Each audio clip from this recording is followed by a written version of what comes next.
India में एक सूबा है जिसे हम राजस्थान के नाम से जानते हैं। राजस्थान बड़ा मशहूर सूबा है। ये राजस्थान का वाकया है। हुआ कुछ यूं कि एक छोटा सा गांव है, बड़े गरीब से लोग रहते हैं वहां उस छोटी सी पट्टी में। लेकिन वहां एक आदमी है, एक 75 साल शख्स, बूढ़ा शख्स है। वो बड़ा अमीर कबीर है।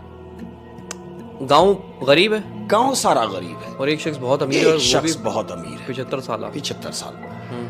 अब पूरे गांव को ये तशवीश है कि यार ये एक शख्स इतना अमीर क्यों है और कैसे है, जबकि हम इसे देखते हैं ये कोई काम भी नहीं करता।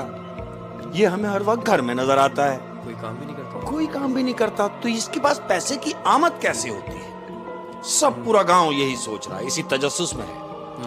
हुआ कुछ यूं कि इस बुढ़े की, जो ये बुजुर्ग है, जो ये 75 साल का जो शख्स है, इसकी एक अदद बेटी है जिसकी ये शादी कर चुका है। उस बेटी से एक अदद बेटा है, यानी जो इसका नवासा लगता है, इसका जो नवासा जो है। तो बेटी रुखसत होकर अपने घर जा चुकी है। ये चूंकि बेटा कोई नहीं है, मियां बीवी ये दोनों घर में रहते हैं, यानी दोनों बूढ़े हैं। अब क्या होता है कि बूढ़ा शख्स जो है, क्योंकि उस एज में पहुंच गया है कि अब चला चली का टाइम है, अच्छा, उस शख्स की मौत हो जाती है, मर गया।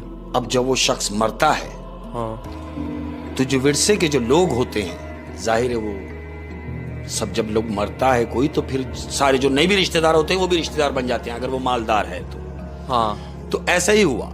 वो जो नवासा है उसको ये तजस्सुस हुआ कि यार नाना तो मर गए, लेकिन नाना छोड़ के तो बहुत कुछ गए हैं, तो क्यों ना कुछ ऐसा किया जाए कि पता किया जाए कि नाना के पास ये पैसा जो है वो आता कहां से था। अच्छा, हाँ, क्योंकि वो पूरे गांव को पता था और उसका नवासा भी ये देखता था कि ये कोई काम नहीं करता। हम तो करते नहीं, लेकिन उसके पास पैसा बहुत था। इसने अपनी वालदा से पूछा, उस लड़के ने, कि अम्मी हुजूर मुझे ये बताइए कि नाना हमारे काम क्या करते थे? वो कहते बेटा छोड़ो, इन बातों में क्या रखा है, आप अपने काम से काम रखो, वो तो मर गए, अब उनकी बात करने का क्या फायदा। तो कहता मैं नानी से मिलने के लिए नाना के घर जा रहा हूं। वो बेटा जो है उस लड़की का, यानी नवासा उसका, वो अपने नाना के घर आ जाता है। हस्ब दस्तूर नानी से पूछ रहा है कि नानी मुझे एक बात तो बताएं, क्या मैं ये पूछने का हक रखता हूं आपसे नवासा होने के नाते, कि मुझे ये बताइए कि नाना काम क्या करते थे जो इतना बड़ा घर बनाया, सब कुछ है, किसी चीज की कमी नहीं है, और हमने देखा कि नाना तो कोई काम करते ही नहीं थे, तो फिर ये पैसे की आमद कहां से होती थी? नानी उसको हंस के जवाब देती है, बेटा ये राज तो मुझे भी नहीं पता आज तक कि वो करते क्या थे, मगर हां तुम्हारे इतना पूछने पर, इतना इसरार करने पर मैं तुम्हें एक राज की बात बताती। उसकी नानी अपने नवासे को लेके अपने घर के सहन में खड़ी हो जाती है और दिखाती है कि देखो देखो ये जो कुआं है, तुम्हारे नाना रात के पहर 3-3:30 बजे रात को इस कुएं में उतरते थे। रात के 3 बजे के पहर 3:30 बजे वो बूढ़ा शख्स उस कुएं में उतरता रोजाना,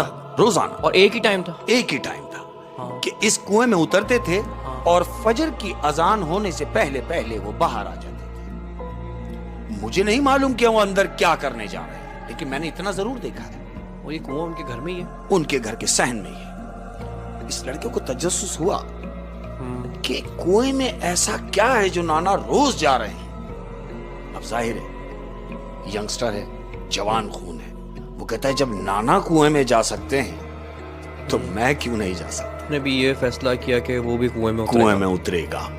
अब चूंकि ये नानी के घर में ही है, अब ये रात का इंतजार कर रहा है, उसी पहर का जिस पहर नाना कुएं में उतरते थे।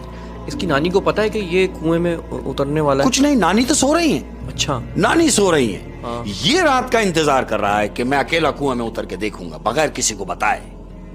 ये रात का इंतजार करता है। रात का पहर हुआ, 3 बजे ये कुएं के पास खड़ा हुआ है। इसने एक रस्सा कुएं में डाला है और वो रस्से की मदद से उस कुएं के अंदर उतर जाता है। अहमद जब वो कुएं में उतर गया है तो क्या देखता है कि कुएं के अंदर एक अदद तहखाना बना हुआ है जो मजीद नीचे की सिमत जा रहा है। ये जैसी तहखाने में उतरता है अहमद तो क्या देखता है कि सोने के सिक्कों से भरा हुआ एक अदद थैला रखा हुआ है। उस गरीब गांव में सोने के सिक्कों से भरा हुआ थैला रखा हुआ है। थैला रखा हुआ है। तो वो लड़के के दिमाग में ये बात चलती है कि ओ, मेरा नाना यहां से लेके जाता रहा,